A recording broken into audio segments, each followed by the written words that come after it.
Let's talk about something that stopped the tennis world dead in its tracks. Not a match result. Not a ranking update. A comparison, one so bold, so loaded with meaning, that fans are still trying to wrap their heads around it. Because when a four-time Grand Slam champion, a former world number one, opens her mouth and drops a name like Michael Jordan, you listen.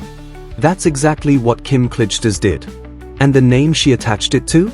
20-year-old Filipino tennis star Alex Eala. Welcome back, everyone. I'm Alex, and today we are going deep on one of the most fascinating, and honestly, most emotionally complex, stories in professional tennis right now. Now, I want you to really sit with that comparison for a second.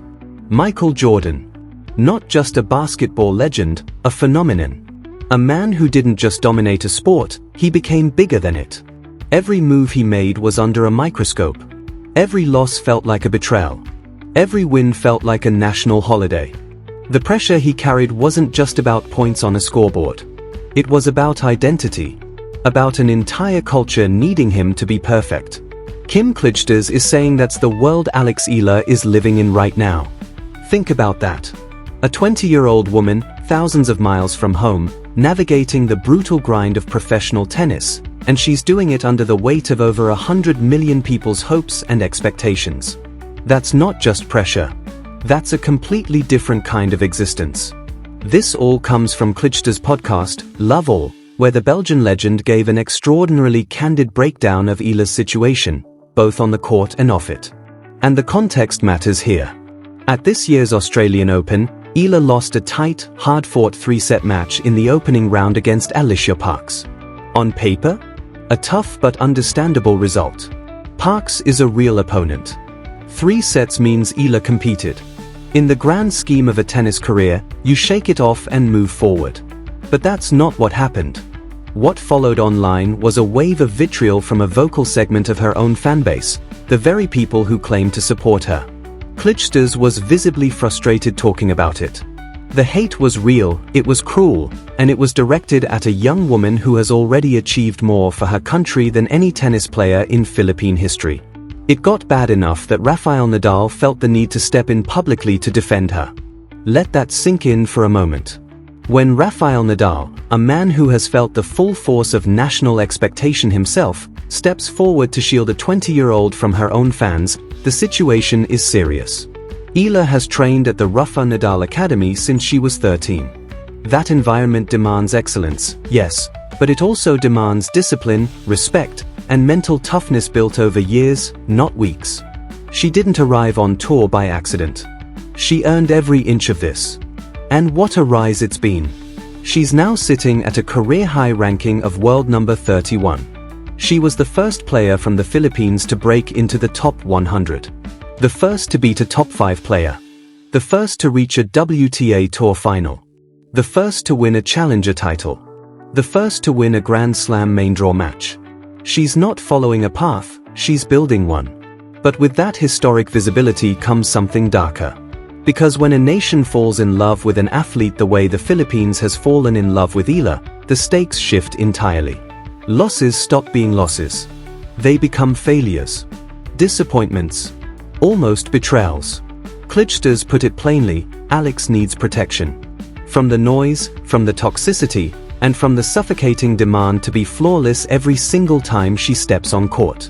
Now here's where this story gets really interesting, because Clijsters didn't just talk about the emotional side. She broke down why Eala is becoming such a nightmare for opponents to face.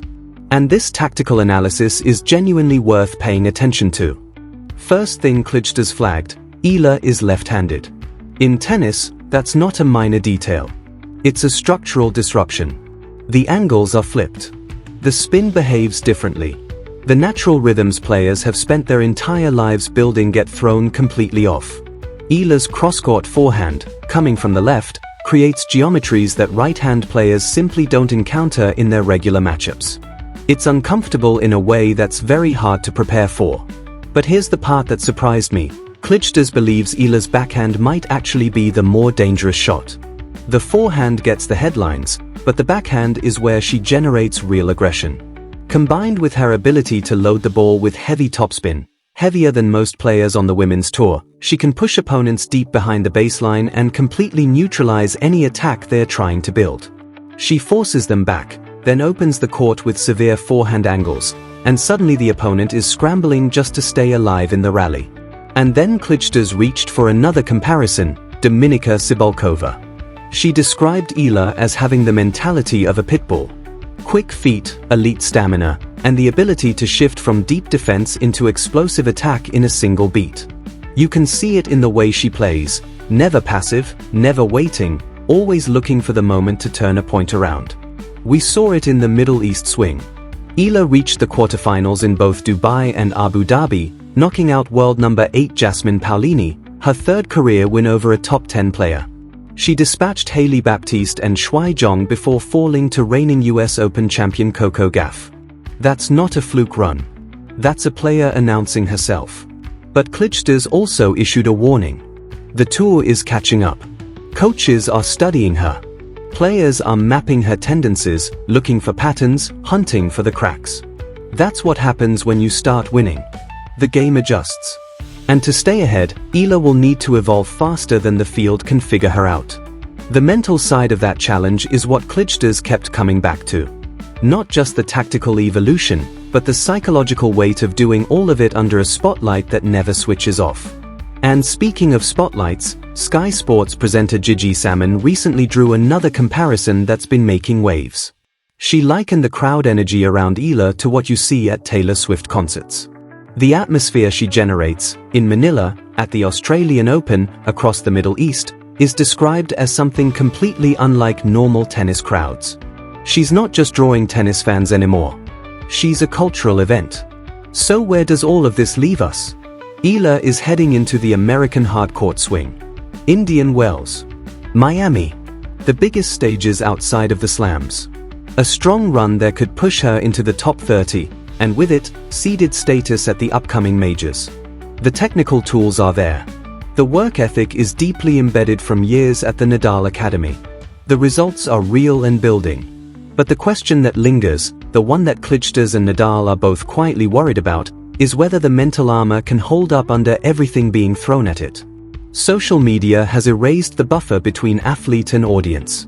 There's no cooling off period anymore. You walk off court after a tough loss and within minutes, thousands of opinions, including some genuinely hateful ones, are waiting for you. For someone carrying the identity of an entire nation, that's not background noise. That can seep in. Eala has said publicly that her daily life stays grounded. Same routines, same work ethic, same focus she's always had. That groundedness might be her most important asset of all. Kim Clijsters' words should stay with us. Comparing a 20-year-old to Michael Jordan isn't hype. It's a warning and a recognition all at once. It says, what we're watching here is rare, and it comes with a cost. The talent is extraordinary. The trajectory is genuinely historic. But behind all of it is a young woman who deserves the space to be human, to win brilliantly and to lose without being treated like a national disgrace. Let's celebrate what she's building. But let's also give her the grace to build it. That's it for today's deep dive. I want to hear from you. Do you think the Michael Jordan comparison holds up? Is the pressure Alex Eala faces the kind that forges greatness, or is it the kind that needs to be pushed back against? Drop your thoughts in the comments, and if you want me to keep tracking her run through Indian Wells, let me know. Until next time, stay curious, stay passionate, and I'll see you in the next one.